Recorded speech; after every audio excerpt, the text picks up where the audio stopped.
In the summer of 1980-something, I was working in a Shakespeare in the Park production of A Midsummer Night's Dream. I was playing Hermia, the little one. The director was wonderful and creative. He was sort of a combination priest and leprechaun.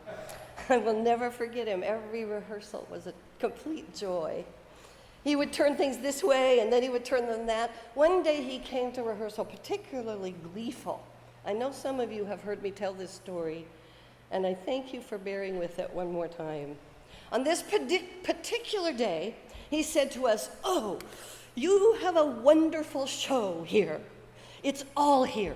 Every moment, every laugh line, every gorgeous bit, it's all here. The thing is that right now, nobody can see it.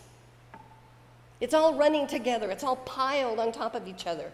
It's as if you've put your play on a piece of film and it's running through a projector, but we haven't punched those little holes in the edge of the film that engages it so that the film can move intentionally, frame by frame, through the projector, so we can see each moment, so we can register. It's all running together. We want it to register moment by moment, frame by frame. So we worked all day on setting those moments. It made a marvelous difference, all the difference in the world. And I've never forgotten the lesson that all of the rich and wonderful stuff can just run by until you have the conscious intention to register it. It makes a difference. It's a little like what I think is happening here in this passage from Ecclesiastes. There's a time for this, it says, and then a time for that. There's a season for whatever it is that needs doing, and there are seasons for not doing and for undoings, too. The seasons don't happen all at once. At least that's not the way it was intended, whatever jokes we may be telling about the temperament of the weather. So we are called into a sort of order by the writer of this ancient litany about time and purpose. Gillette, the name of the writer, which means preacher or teacher. If there is a time for every season, then how are we to spend our time, this time? What shall we do to be certain we spend it well? To begin, let's think of the rhythm of what we have placed as our first story, the wisdom of creation, as a day-to-day ordering of the whole process of many millennia. One at a time, the tasks are accomplished. Though in the moments and the eons, there were riots of color and motion, and built into this vast accomplishing, this vast 6 plus 7 day rhythm is that seventh day, that Sabbath. It marks the completion of a cycle and a new one beginning. Friends, you know as well as I that we have been living in pandemic conditions of one level or another now for almost a year and a half. One thing that has been most unsettling has been a loss of a sense of ordered process. The way one thing leads naturally into the next, the way cycles renew. We might think of it as if the holes in the edges of our films, the holes we had lined up along the edges of our days, have disappeared. It goes like this. I used to get up at X o'clock to be at work by X. It took me X amount of minutes to get there, and then I knew I had Y and Z to do before lunch, which took X long, so I could finish up and make my bus home. And Tuesday was bowling night, and once a month I had book club, and always without fail, of course, there was church to dress up for on Sunday. And then suddenly our calendars just fell apart. And we wondered why we sometimes wondered what time it was. let alone what day. The habits and the practices we keep that punch those holes along the sides of our lives, that cause us to register the moments that lead us through time, one by one, through the weeks and through the days, some of those just simply stopped.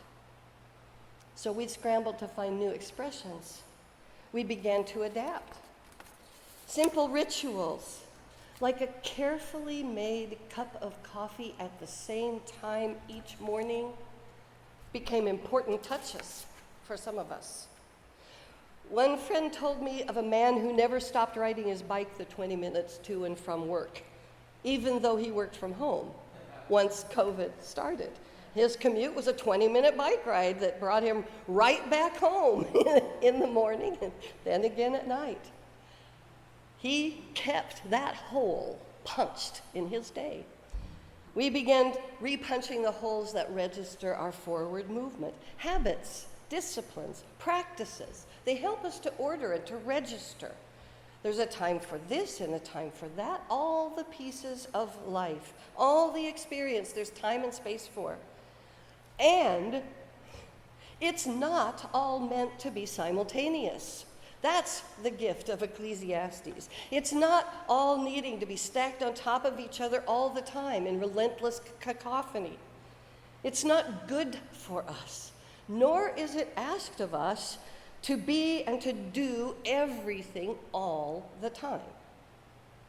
Rather, it's our task to let our lights shine, to do something that is ours to do. Isaiah gives us quite a to-do list, yes?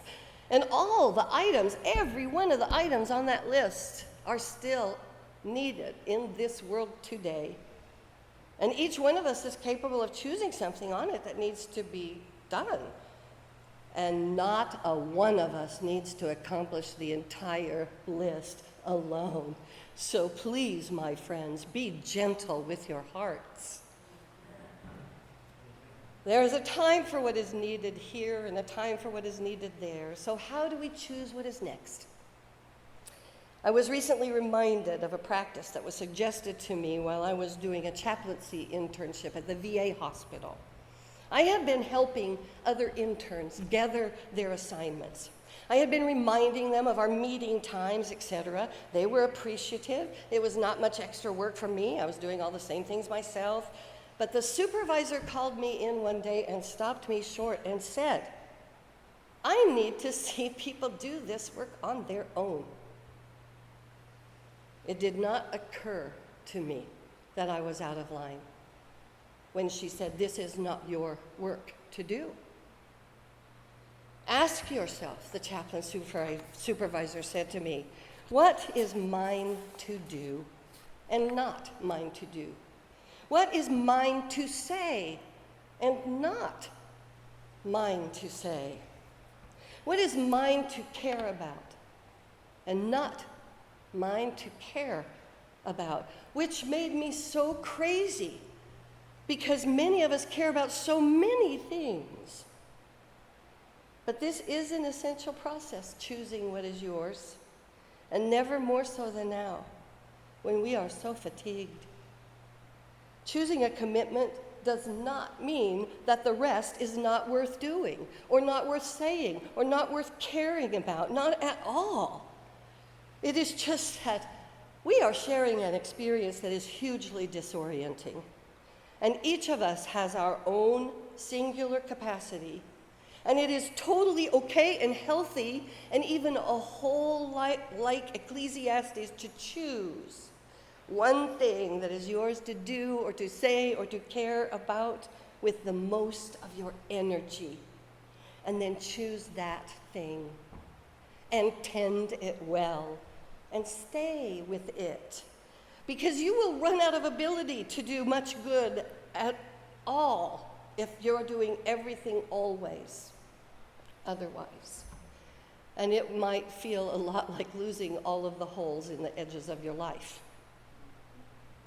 So do what you choose to do as yours and speak for and care about, and know that that is enough at this time. And then, this is so essential, friends, give thanks for those who are tending to the rest of it. Another preacher put it this way: if your circuits are overwhelmed, there's a reason. And the reason isn't because you are heartless. It's because there is not a human heart on this planet that can bear all of what is happening right now. This is the same preacher, Nadia Bolz-Weber, that I shared a prayer from last week, where she said, please just show me what is mine to do, because otherwise I will feel horrible not doing everything, or callous for just doing nothing. So give me grace for myself and others. Oh, my friends, that is my prayer. Help us remember, Creator God, the time for everything. In the description of the first order, there are 6 days of creation and the seventh of something else. I call it a day of wonder. It punches that hole in the edge of the film of the week. It's a locator. I am here. We are here. We made it. We're about to go forward. It's part of the calendar of the whole liturgical year that we share as a church. The traditions that we share. The identifiable community we become. Following that calendar comforts us. And it also pokes us and nudges us. And that calendar and that community carries us too. It unsticks us sometimes. It doesn't allow us to freeze.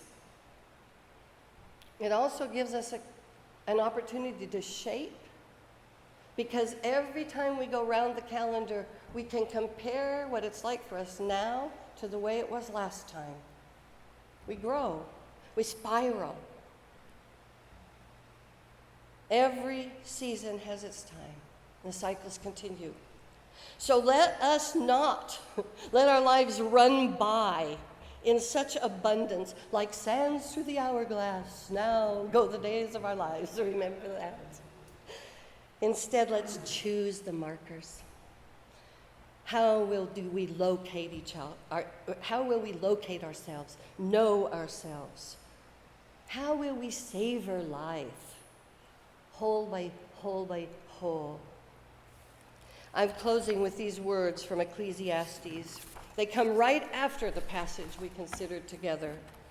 Cahotal tells us, God has made everything beautiful in its time and has also set eternity in the human heart. Yet no one can fathom what God has done from beginning to end. I know that there is nothing better for people than to be happy and to do good while they live. That each of them may eat and drink and find satisfaction in their toil. That is the gift of God. May we accept that gift and spread that gift moment by moment. Amen.